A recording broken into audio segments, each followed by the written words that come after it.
نحمده ونصلي على رسوله الكريم أما بعد فأعوذ بالله من الشيطان الرجيم بسم الله الرحمن الرحيم ربنا وابعث فيهم رسولا منهم يتلو عليهم آياتك ويعلمهم الكتاب والحكمة ويزكيهم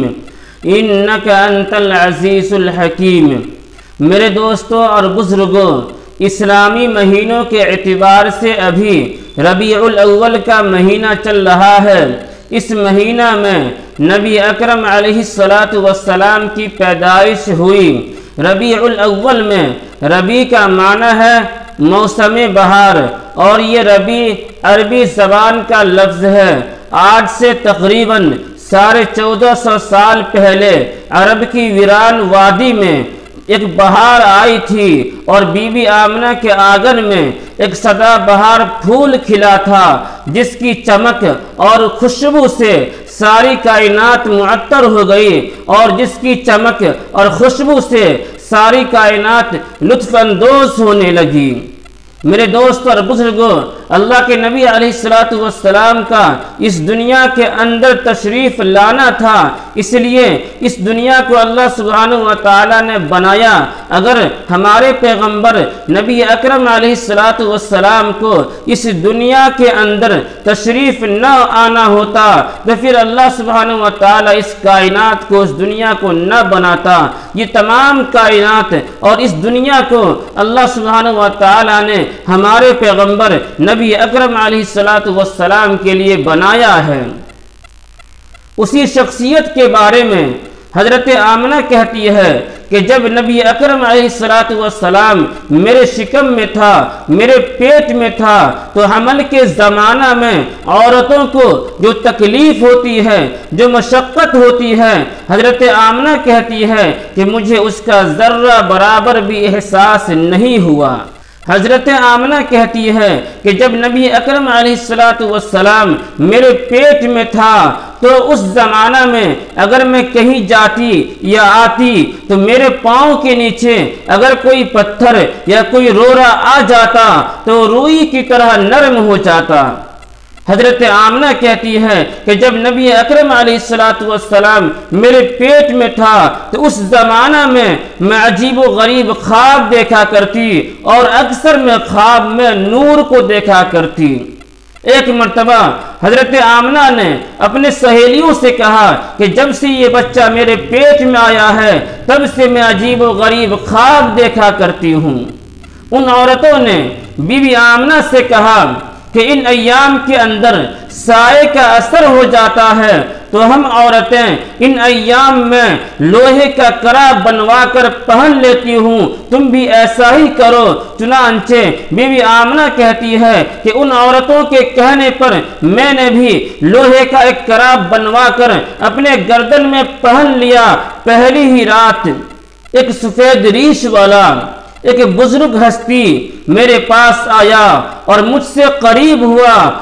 اور اپنی شہادت کی انگلی سے میری جانب اشارہ کیا۔ اشارہ کرتے ہی میرے گلے کا وہ کرا ٹوٹ کر زمین پر گر گیا۔ بی بی آمنہ کہتی ہے میں نے پریشانی کے عالم میں اس بزرگ ہستی سے پوچھا کہ بابا آپ کون ہیں، ذرا آپ اپنی تعریف کیجئے۔ چنانچہ اس بزرگ ہستی نے جواب دیا کہ بیٹی میں ابراہیم خلیل اللہ ہوں، اور میں تمہیں بشارت دینے کے لیے آیا ہوں، میں تمہیں خوشخبری سنانے کے لیے آیا ہوں کہ تمہارے پیٹ کے اندر جو بچہ ہے وہ کوئی معمولی بچہ نہیں ہے، وہ کوئی عام بچہ نہیں ہے، بلکہ یہ نبیوں کا سردار ہے۔ جب یہ پیدا ہو جائے گا تو حق کا بول بالا ہوگا، جب یہ پیدا ہو جائے گا تو حق غالب آ جائے گا، باطل مغلوب ہو جائے گا، ہر طرف انہی کے نام کا چرچا ہوگا۔ حضرت آمنہ کہتی ہے کہ جب نبی اکرم علیہ السلام میرے پیٹ میں تھا تو اس زمانہ میں میرے بدن سے خوشبو آتی تھی۔ عرب کی عورتوں میں یہ بات مشہور ہو گئی، عام ہو گئی کہ سردار مکہ عبد المطلب کی بہو انتہائی قیمتی خوشبو لگاتی ہے۔ جب یہ بات پہنچی سردار مکہ عبد المطلب کے کان تک تو عبد المطلب نے اپنی اہلیہ یعنی نبی اکرم علیہ السلام کی دادی کو اپنے پاس بلایا اور کہا کہ ذرا اپنی بہو کو سمجھائے کہ وہ ان ایام کے اندر خوشبو استعمال نہ کرے جبکہ وہ بیوہ بھی ہے۔ میرے دوستوں اور بزرگوں غور کیجئے، نبی اکرم علیہ السلام کی دادی نے عبد المطلب سے کہا کہ میں نے کئی دفعہ سوچا ہے کہ میں ان سے پوچھوں، لیکن آج کل ان کی شخصیت میں ایسا روب اور ایسا جلال ہے کہ مجھے ان سے پوچھنے کی ہمت نہیں ہوتی ہے۔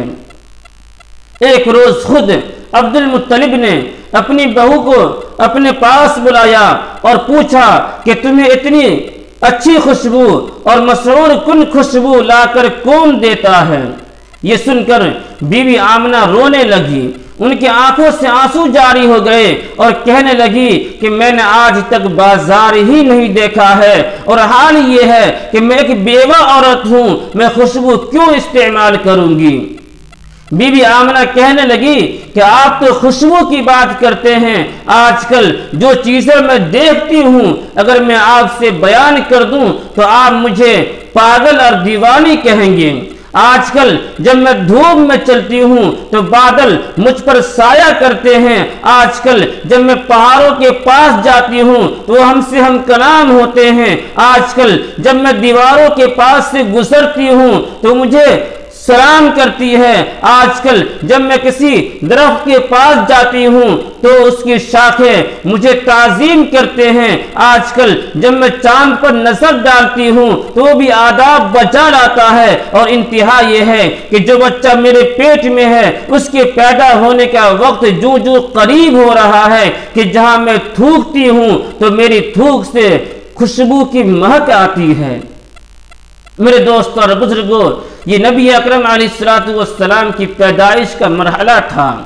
اب آئیے، بہت ساری باتیں مجھے آپ کے سامنے پیش کرنی ہیں، لیکن میں اپنی باتوں کو آگے بڑھاتا ہوں۔ اب آئیے ذرا یہ دیکھیں تاریخ کی روشنی میں کہ نبی اکرم علیہ السلام کی پیدائش کب ہوئی، یعنی کون سی تاریخ کو ہوئی۔ تو میرے دوستوں اور بزرگوں غور سے سنیے، بعض مورخین نے یہ لکھا ہے کہ نبی اکرم علیہ السلام کی پیدائش 8 ربیع الاول کو ہوئی اور آپ کی وفات 12 ربیع الاول کو ہوئی، لیکن یہ قول صحیح نہیں ہے۔ بعض مورخین نے یہ لکھا ہے کہ نبی اکرم علیہ السلام کی پیدائش 14 ربیع الاول کو ہوئی اور آپ کی وفات 12 ربیع الاول کو ہوئی، لیکن یہ قول بھی صحیح نہیں ہے۔ بعض مورخین نے یہ لکھا ہے کہ جو بہت مشہور ہے کہ نبی اکرم علیہ السلام کی پیدائش بھی 12 ربیع الاول کو ہوئی اور وفات بھی 12 ربیع الاول کو ہوئی، لیکن یہ قول بھی صحیح نہیں ہے۔ پھر صحیح کیا ہے؟ صحیح یہ ہے کہ نبی اکرم علیہ السلام کی پیدائش 9 ربیع الاول کو ہوئی اور آپ کی وفات 12 ربیع الاول کو ہوئی، اور یہ قول صحیح ہے۔ اس پر دلیل یہ ہے کہ آج سے تقریباً 150 سال پہلے مصر کے عالم محمود پاشا فلکی نے کیلنڈر کی تاریخ سے یہ ثابت کر دیا تھا کہ نبی اکرم علیہ السلام کی پیدائش 9 ربیع الاول کو ہے اور آپ کی وفات 12 ربیع الاول کو ہے، اور پوری امت کا اس پر اتفاق ہے۔ اب جو لوگ یہ کہتے ہیں کہ نبی اکرم علیہ السلام کی پیدائش 12 ربیع الاول کو ہے تو یہ پرانا قول ہے، جب تحقیق کے ساتھ یہ بات ثابت ہو چکی کہ نبی اکرم علیہ السلام کی پیدائش 9 ربیع الاول کو ہے اور آپ کی وفات 12 ربیع الاول کو ہے، اور آج سے تقریباً 100 سال پہلے پوری دنیا کے تمام عالم نے اس پر اتفاق کر لیا اور فیصلہ سنا دیا، تو ہمیں بھی چاہیے اور آپ کو بھی چاہیے کہ اس پر آپ بھروسہ کریں اور اس پر اعتماد کریں۔ اس کے علاوہ مزید دلائل میں آپ کے سامنے پیش کرتا ہوں کتابوں سے۔ اس وقت تاریخ میں نبی اکرم علیہ السلام کی سیرت پر جو سب سے بڑی کتاب ہے اس کا نام ہے سیرت النبی صلی اللہ علیہ وسلم۔ اس کتاب کے لکھنے والے ہیں علامہ شبلی نعمانی رحمہ اللہ۔ اس کتاب کے اندر بھی یہی لکھا ہوا ہے کہ نبی اکرم علیہ الصلوۃ والسلام کی پیدائش 9 ربیع الاول کو ہے اور آپ کی وفات 12 ربیع الاول کو ہے۔ ایک اور کتاب ہے رحمت للعالمین جو بہت مشہور ہے اور بڑی کتابیں ہیں، اس کتاب کے لکھنے والے قاری سلیمان منصور پوری ہے۔ اس کتاب کے اندر بھی یہی لکھا ہوا ہے کہ نبی اکرم علیہ الصلوۃ والسلام کی پیدائش 9 ربیع الاول کو ہے اور آپ کی وفات 12 ربیع الاول کو ہے۔ ان تمام دلائل کی روشنی میں یہ بات ثابت ہو جاتی ہے کہ نبی اکرم علیہ الصلوۃ والسلام کی پیدائش 9 ربیع الاول کو ہے اور آپ کی وفات 12 ربیع الاول کو ہے۔ اس لیے ہمیں اور آپ کو چاہیے کہ اسی پر اعتماد کریں اور اسی پر بھروسہ کریں۔ 12 ربیع الاول کو جو جلوس نکالتے ہیں یہ سراسر غلط ہے۔ میں آپ کو تاریخ کے حوالے سے اس بات کو میں ثابت کرنا چاہتا ہوں کہ 12 ربیع الاول کو جلوس نکالنا بدعت ہے، اسلام کے اندر اس کا کوئی حصہ نہیں ہے۔ نبی اکرم علیہ الصلوۃ والسلام کے دور میں کئی مرتبہ 12 ربیع الاول آیا، لیکن تاریخ کے حوالے سے یہ کوئی ثابت نہیں کر سکتا ہے کہ کسی نے بھی ایک بار بھی 12 ربیع الاول کو جلوس نکالا ہو۔ صحابہ کا دور آیا، تابعین کا دور آیا، تبع تابعین کا دور آیا، لیکن کوئی بھی تاریخ کے حوالے سے یہ ثابت کر نہیں سکتا کہ کسی نے بھی 12 ربیع الاول کو جلوس نکالا ہو اور خوشیاں منایا ہو۔ ائمہ مجتہدین کا دور آیا، ہم سب کے امام اعظم ابو حنیفہ رحمۃ اللہ علیہ کا دور آیا، امام مالک رحمۃ اللہ علیہ کا دور آیا، امام احمد بن حنبل رحمہ اللہ کا دور آیا، امام شافعی رحمہ اللہ کا دور آیا، لیکن کوئی بھی تاریخ کے حوالے سے یہ ثابت نہیں کر سکتا کہ ان سب اکابر نے کبھی بھی ایک بار بھی 12 ربیع الاول کو جلوس نکالا ہو اور خوشیاں منایا ہو۔ اس سے بھی آگے بڑھیے تو پیران پیر شیخ عبد القادر جیلانی رحمۃ اللہ علیہ کا دور آیا اور خواجہ معین الدین چشتی اجمیری رحمۃ اللہ علیہ کا دور آیا اور صابر کلیر کا دور آیا، خواجہ فرید الدین گن شکر رحمۃ اللہ علیہ کا دور آیا، لیکن کوئی بھی مائی کے لال تاریخ کے حوالے سے یہ ثابت نہیں کر سکتا ہے اور یہ دکھا نہیں سکتا ہے کہ ان سب اکابر نے کبھی بھی ایک بار بھی اپنی پوری زندگی میں 12 ربیع الاول کو جلوس نکالا ہو اور خوشیاں منایا ہو۔ بلکہ بعد کے علماء نے، بعد کے کچھ نام نہاد مولویوں نے، اور پیٹ کے پجاریوں نے اس کو اپنی طرف سے شامل کر لیا اور اس کو دین کا حصہ قرار دیا، حالانکہ یہ سراسر غلط ہے اور بدعات کے اندر شامل ہے، یہ بدعت ہے، اسلام سے اس کا کوئی تعلق نہیں ہے۔ اب سوال یہ پیدا ہوتا ہے کہ لوگ ہم ہی کو کہتے ہیں کہ انہیں حضور سے محبت نہیں ہے۔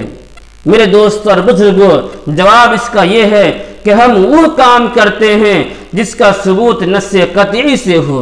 جس کا ثبوت قرآن سے ہو، حدیث سے ہو، اجماع سے ہو، قیاس سے ہو، یا کم سے کم صحابہ سے ثابت ہو، ہم وہی کام کرتے ہیں۔ ہم وہ کام نہیں کرتے جو نام نہاد مولوی نے ہمیں حکم کیا ہو اور ہمیں تاکید کیا ہو۔ میرے دوستوں اور بزرگوں، بہت سی باتیں مجھے آپ کے سامنے پیش کرنی تھی، لیکن انہی چند باتوں پر میں اپنی معروضات کو ختم کرتا ہوں۔ اللہ سبحانہ و تعالیٰ سے دعا کیجئے کہ اللہ تعالی ہم سب کو صحیح سمجھ نصیب فرمائے۔ وآخر دعوانا ان الحمد للہ رب العالمین۔